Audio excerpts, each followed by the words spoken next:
What am I talking about? We're talking about what was responsible for the influence that the Yoruba people, slaves that were taken away.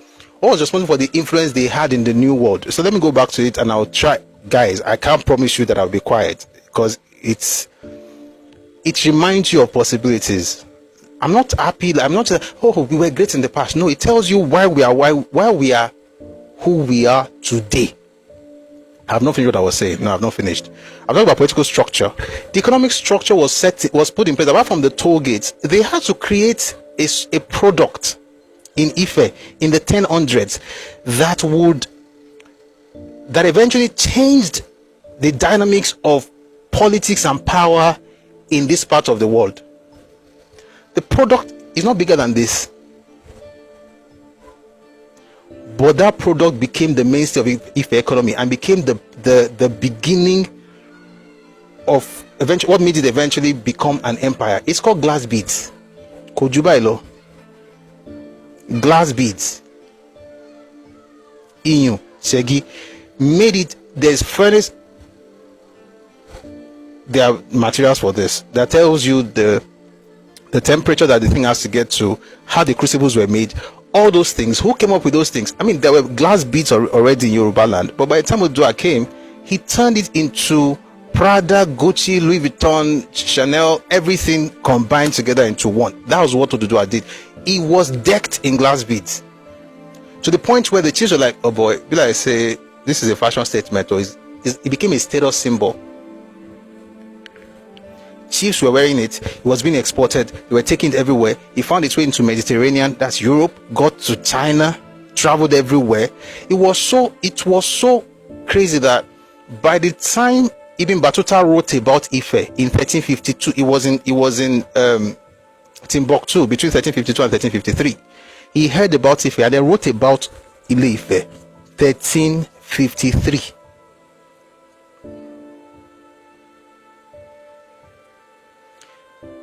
Let Nigeria not destroy your mentality about who you are. 13. It was there between 52 and 53. It was while he was there that he wrote stuff about Ife. The things that those people believed in Timbuktu became the material or the research material that a man used in 1910 to discover Ile-Ife. The man's name is Leo Frobinus. And the way he described Ife, you know what? Let me read that. Let me read something to you from Yorùbá, The New History by Professor Akinwumi Ogundiran. The new techniques for studying the geochemistry of glass have now made it possible to understand on a very fine scale the distribution of Ife glass. The presence of HLHA, blue HLHA is a technical term. We'll go into all of those later, but that's not where we're going. So he talked about blue dichroic beads in different parts of the region in 13th century through 18th century context, especially at Oshogbo, Ede, Ile, Idanre, Ilesha, Ilare, that is in Ife, Owo, Oyo Ile, and Benin, demonstrates that Ife glass beads were traded widely. Although the initial production of glass beads in the 11th and 12th centuries would have served only the elite prestige goods exchange system, the scale of production quickly outstripped this narrow elite demand. By the 13th century, the production of glass beads was already linked to a more open market. Benin, Owo, Owu, Ifon, and possibly Jebode were among the early political centers within the trading orbit of Ile-Ife, serving as redistribution nodes for HLHA beads. By the way, this is a high lime, high alumina. That's what HLHA means. So let's continue. So he says, during the 14th century, the distribution networks for these glass beads extended to the littorals of the Bight of Benin from Ode, Shekiri to Popo, and as far as the coastal modern Ghana, where the dichroic beads were later called blue Popo beads. These beads also reached Save, one of the westernmost areas in the Yoruba-speaking world during the later phase of the classical period. The dichroic bluish, greenish, and yellowish beads of the same HLHA chemical properties as those of Ile-Ife have been identified farther afield from Igbo Uku in southeastern Nigeria and Benin Lafia in northeast Benin Republic to Kisi in Burkina Faso, Dioboye in Senegal, Gao Asian and Essouk in Mali, and Kombi Saleh in Mauritania, all in 12th to 14th century context. In other words, between the 12th and 14th century, these glass beads were going all across the continent. Right? Ife, the only known industrial center for HLHA glass production, was the supplier of these beads to several locations in West Africa. As these exquisite imports permeated the subcontinental market and social lives, so did the fame of the city spread far and wide. Ibn Battuta, the 14th century globe-trotting Moroccan scholar, was informed during his visit to Mali, February 1352 to December 1353, about a powerful kingdom to the south. The name of the kingdom is rendered in Ibn Battuta's travel account as Yufi, which his informants described as one of the biggest countries of the Sudan. Again, when you hear the word Sudan in old documents, it's not talking about Sudan the country. Sudan, South Sudan, is how the Arabs refer to black people. So everybody down here, if you are in Nigeria, you are Sudanese. If you are in South Africa, you are Sudanese. All of us are black. It's the same way, the Portuguese will call all of us Guinea. And the ones who use Latin, like British and French, will call us Niger or Niger. Everything means black. Or Kush from the Hebrews, everything is black. So it described it as one of the biggest countries of the Sudan, of the black people. And the Sultan, that's the king. One second, please. Sultan, of course, would be Oni, the king, one of their greatest sultans. Ile-Ife was the largest urban center, the biggest emporium, and the wealthiest polity in West Africa's rainforest belt south of the Niger River. During the mid-14th century, with more than 2 centuries of trading contact with the Western Sudan. When was this? We're talking 14th century, all the way from the 11th century AD. By the way, by the 9th century AD, there was already trade amongst us. Nobody say we just woke up. We're doing business already. There was already a big market in Ife by the 9th century. That means 800 AD. On account of this fact alone, it is the best match for Ibn Battuta's Yufi. Moreover, on linguistic grounds, Yufi is a Mande or an Arabic transliteration of Ufe. So Ife used to be called Ufe. I'll move on to which is the proper name for Ife in Central Yorùbá dialect. As late, I mentioned the Euphobinos earlier. Let me read it to you. As late as 1908, the people of Niger Bend, present-day Mali, recognized Ile-Ife as the source of the diachroic beats that Leophrobinos found there. So Leophrobinos was in Niger Bend, that's in Mali, in 1908. And it was that information that he now used to trace Ife. Let me read this. It says, for example, it was in Timbuktu that Phrobinos first heard about the bead treasures of Olokun Grove. He used that information to locate and visit Ile-Ife in 1910. And by the time he got to Ile-Ife and saw everything in Igbolokun and the work he was doing, he called the place the lost city of Atlantis. It's a person who doesn't even wear clothes that will now tell me he founded the place. Read the book now. Kintato Way. Charge Delivered on the Banks of the Niger by Samuel Ajayi Crowther. It was published in 1866. In that book, he mentioned how he met certain people. 1866, right? That's 400 years of Yoruba people trading with Portuguese. 400 years of Yoruba people trading with Portuguese was when Ajayi Crowther described what we read yesterday. The Ijebu, this you are seeing me wear, this thing, what do we call this material? This design, if anybody knows. I want to make a point. I'm glad I'm even wearing this. What do we call this? I'm sure you can see it, at least. No, not the material, I mean the design. There's a kente. Kente, we call it kente, yeah, from Ghana. But do you know that kente is actually a copy of Asholono from Ijebu? The Ijebu would sell the clothes to the Portuguese. The Portuguese will sell some of those clothes to the Ghanaians in exchange for gold. The Ghanaians used it as inspiration to create this kente material, the kente design. The Ijaws also used to trade with the Ijebu. By the way, they've been trading before the Portuguese even got to Nigeria.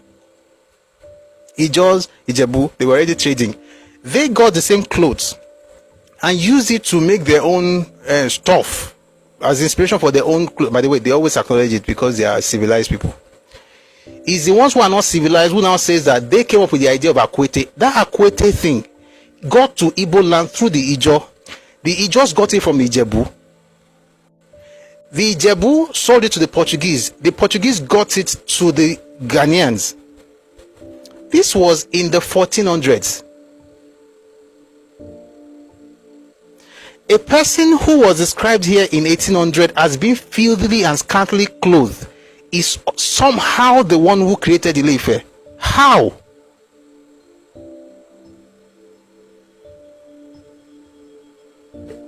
There's a report I read, was last year.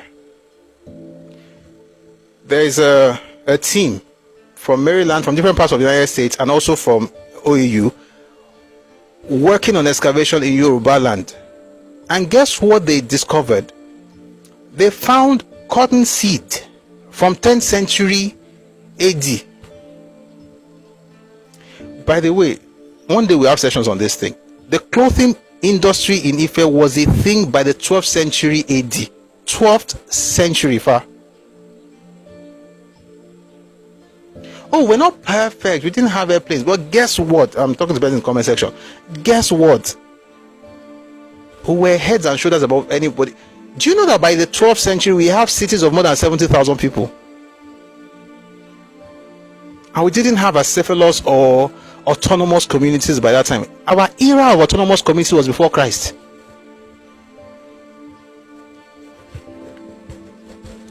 Our era of, oh, I'll do my own, you do your own, was before Christ. In Ife, they had to sit down one day and say, listen, no, we are 13 communities, everybody has his own king. Let's band together and have a confederacy. They had a confederacy long before Dudua.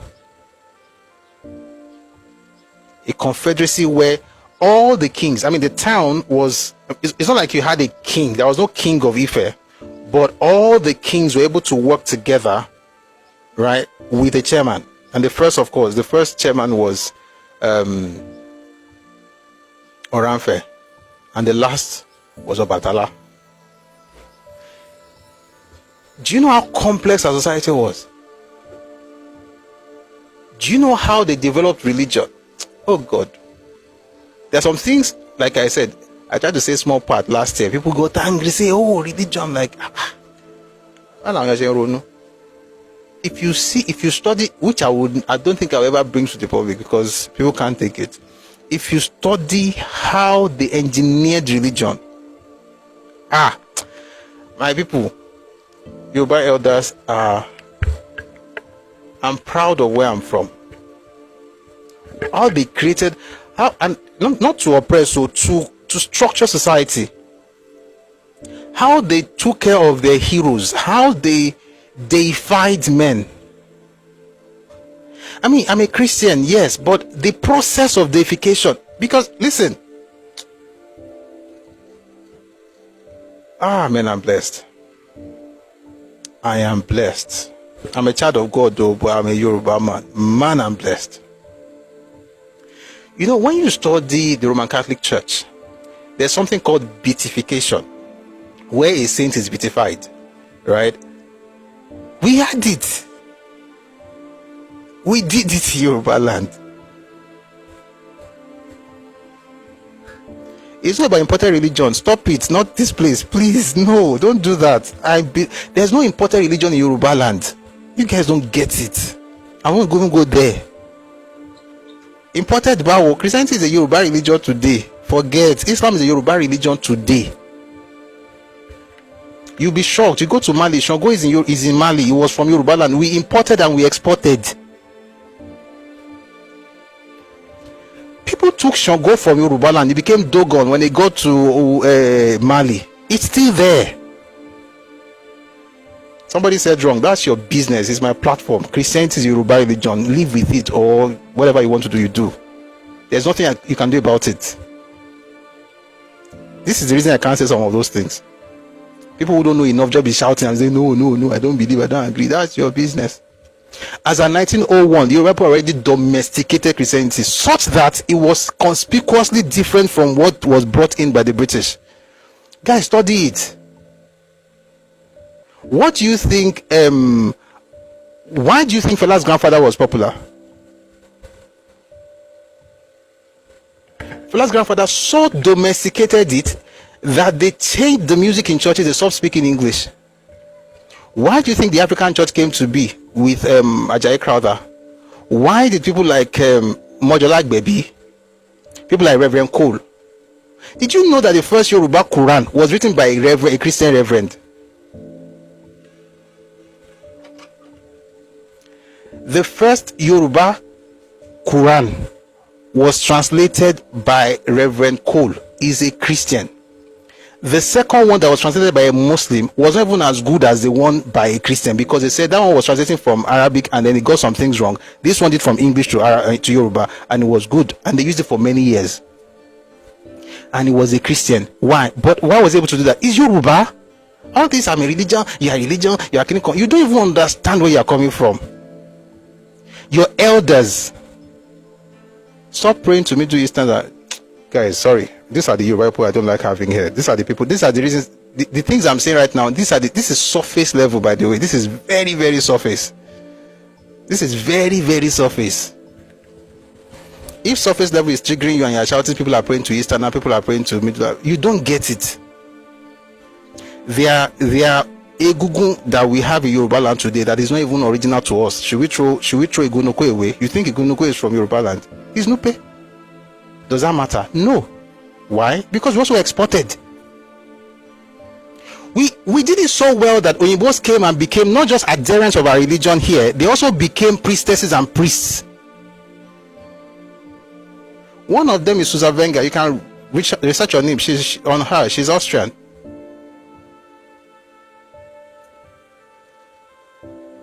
Let me tell you the wisdom of our elders. They will take foreign stuff. They will domesticate it. You will see it tomorrow and say, like, are you sure?